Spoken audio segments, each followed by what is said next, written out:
The good thing about Mel was he had an open door policy.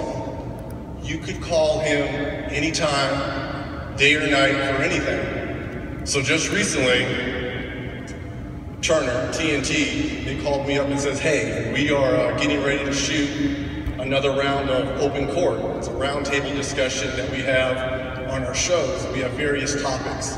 Well, we were doing a whole show on the decades, and they wanted us to come up with an all-time starting five for each decade: the 60s, the 70s, the 80s, the 90s, and 2000s.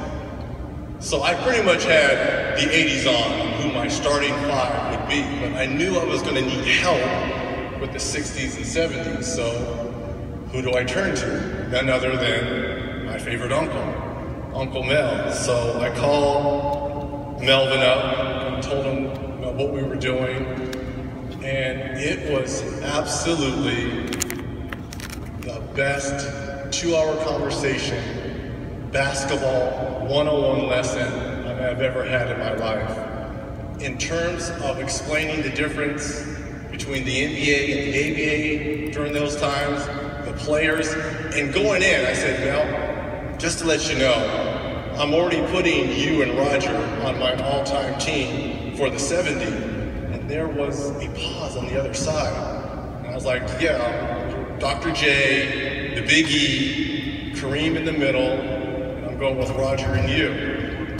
And I heard the pause, and it was like, well, you're damn right we better be on that team.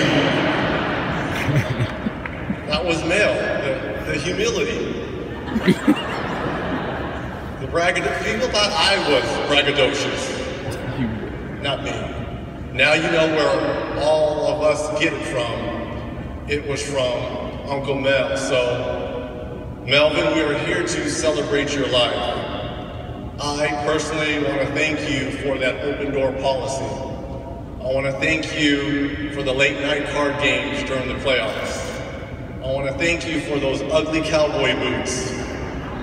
I want to thank you for your generosity.